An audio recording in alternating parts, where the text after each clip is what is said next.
अब सवाल यह है कि आखिर इन फाइल्स में और हार्ड डिस्क में ऐसा क्या था कि ममता बनर्जी ने एक नहीं बल्कि दो बार मीडिया से बात की। ऐसा इन दस्तावेजों में क्या है कि ममता बनर्जी पहले प्रतीक जैन के घर पर पहुंची और फिर आईपैक के दफ्तर पर भी पहुंच गई, प्रतीक जैन के दफ्तर पर पहुंच गई। एक नहीं दो बार एक राज्य की मुख्यमंत्री अपना सारा काम छोड़कर, लोकल पुलिस को अपने साथ लेकर एक बार प्रतीक जैन के घर जाती हैं, रेड को रोकने की कोशिश करती हैं, वहां से दस्तावेज ले लेती हैं, फिर प्रतीक जैन के दफ्तर में जाती हैं, फिर वहां से भी बहुत सारा जो कागजात हैं उन्हें अपने साथ लेकर चली जाती हैं। ऐसा इन कागजात में क्या है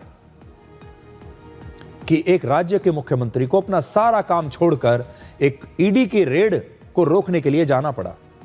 ममता बनर्जी बार बार यह दावा कर रही है कि ईडी तृणमूल कांग्रेस की चुनाव की तैयारियों के बारे में जानकारियां चुरा रही है। अब सवाल यह है कि इसमें क्या जानकारी ऐसी होगी, इसमें ऐसा कौन सा टॉप सीक्रेट होगा जो किसी को पता ही नहीं होगा। किसी भी पार्टी की जो रणनीति होती है, उसका जो चुनाव का डेटा होता है वो क्या होता है? ज्यादा से ज्यादा यह होता है कि उस पार्टी के वोटर्स कौन कौन हैं, कहां कहां पर हैं, किस राज्य में कितने, किस क्षेत्र में, किस जिले में, किस गांव में, किस शहर में, किस जगह पर कितने वोटर हैं, कौन उन्हें वोट देते हैं, कौन कहां रहता है, क्या उसका कॉन्टैक्ट नंबर है, कौन सा वोटर किस पार्टी को वोट देता रहा है। इसी प्रकार की जानकारियां होती हैं। और क्या होती है? ऐसी जानकारी तो चुनाव आयोग से भी किसी को भी मिल जाएगी। और देश के लगभग हर पार्टी के पास अपने वोटर्स की पूरी लिस्ट होती है, दूसरे के वोटर्स की पूरी लिस्ट होती है, और चुनाव आयोग ये लिस्ट खुद सबको देता है।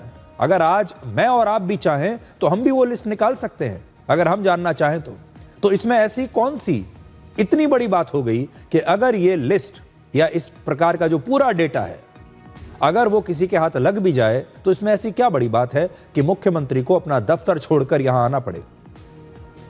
और फिर आखिर ईडी की कार्रवाई में एक मुख्यमंत्री का इस प्रकार से हस्तक्षेप करना, दस्तावेज, फाइल्स और हार्ड डिस्क को जबरदस्ती अपने साथ ले जाना, यह कितना सही है? और अगर यह परंपरा भारत में शुरू हो गई तो केंद्रीय जांच एजेंसियां जो है ये तो फिर ऐसे किसी भी राज्य में कभी कोई कार्रवाई कर ही नहीं पाएंगी जहां विपक्षी पार्टियों की सरकार है।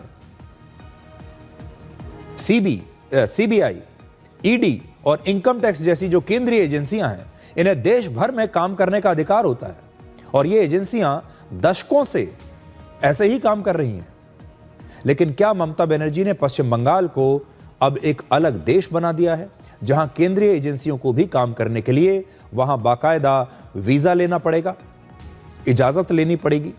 आज ऐसा लगता है कि देश की केंद्रीय एजेंसियों को जो उनकी जो परिभाषा है उसे ममता बनर्जी मानती ही नहीं है। और पश्चिम बंगाल ने, आपको याद होगा, वर्ष 2018 में सीबीआई से अपना जनरल कॉन्सेंट वापस ले लिया था। इसका मतलब है कि पश्चिम बंगाल में राज्य सरकार की मंजूरी के बिना अब सीबीआई ना तो कोई रेड कर सकती है और ना ही कोई इन्वेस्टिगेशन उनके राज्य में कर सकती है और ना ही कोई एफआईआर कर सकती है। अब ईडी के कामकाज में इसी तरह का हस्तक्षेप अब किया जा रहा है। कांग्रेस और बीजेपी दोनों ने ही इस हस्तक्षेप करने के लिए ममता बनर्जी की आलोचना की है। कांग्रेस के नेता अधीर रंजन चौधरी ने कहा है कि ममता बनर्जी को ईडी के काम में हस्तक्षेप करने के बजाय अदालत जाना चाहिए था। ये क्रिमिनल ऑफेंस है,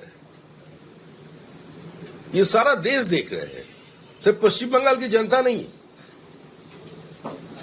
ये पूरा देश का सामने हमारा फेस लॉस हो गया। What is happening in West Bengal today and what is going to be happen tomorrow, अभी ये जनता को सोचना चाहिए, पूरा देश को सोचना चाहिए, जो संविधान की कस्टडियन है उसको सोचना चाहिए। एक मुख्यमंत्री को ये शोभा नहीं देते, चाहे किसी के उनके जितने करीबी हो। अगर ईडी सीबीआई कुछ करते हैं तो कानूनी लड़ाई, कानूनी जंग छेड़िए। आप तो खुद एसआईआर के चलते सुप्रीम कोर्ट आ रहे हैं, तो ये ईडी सीबीआई और आईपैक के ऊपर जो हमला हुई उसके लिए भी हाई कोर्ट, सुप्रीम कोर्ट पहुंच जाइए, एक साथ दोनों केस ले लीजिए। आपकी तिलस्मी बखूबी मालूम है, तिलस्मी दिखा के सबसे बचा लो खुद को और सारे आईपैक को बचा लो। अब सबसे हैरानी की बात यह है कि विपक्ष के यही बड़े बड़े नेता अक्सर ये आरोप लगाते हैं कि हमारे देश में संविधान खतरे में है, हमारे देश में लोकतंत्र खतरे में है। अब ममता बनर्जी अदालत जा सकती थी, जो कानून का रास्ता है वो अपना सकती थी। जिस प्रकार से ईडी अब हाई कोर्ट गया है और हाई कोर्ट से ईडी ने कहा है कि आप हस्तक्षेप कीजिए इस मामले में, ममता बनर्जी को रोकिए, उसी प्रकार से ममता बनर्जी भी जा सकती थी और फिर वो देखती कि देश का कानून इसके बारे में क्या कहता है, हमारा संविधान ऐसी स्थिति के बारे में क्या कहता है। लेकिन उन्होंने एक प्रकार से कानून को अपने हाथ में ले लिया। तो आज बड़ा सवाल यह है कि क्या अब संविधान खतरे में नहीं है? क्या अब हमारे देश का लोकतंत्र खतरे में नहीं है?